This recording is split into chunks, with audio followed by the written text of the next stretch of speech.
बाप समजायला ना थोडा वेळच लागतो. बापाला समजून घेणं अवघड आहे ना. जो बाप आपल्याला तरुणपणे सांगतो बाया हे करू नको ते करू नको, शिस्तीत राहा, अभ्यासावर फोकस कर, तेव्हा आपल्याला बाप दुश्मन वाटतो.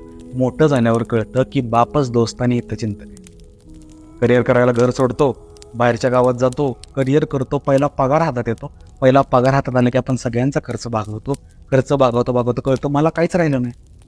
मग प्रश्न पडतो की माझ्या वडिलांनी एवढीशा पगारात सगळं मॅनेज कसं केलं, सगळे खर्च कसे भागवले.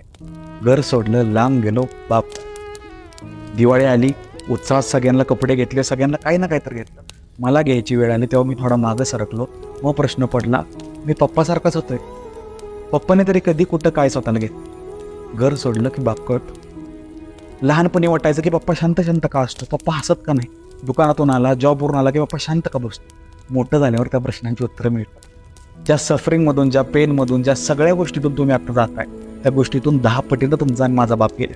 पण तो कधी व्यक्त झाला नाही, तो फक्त हसत राहिला आणि चालायचंच म्हणतो.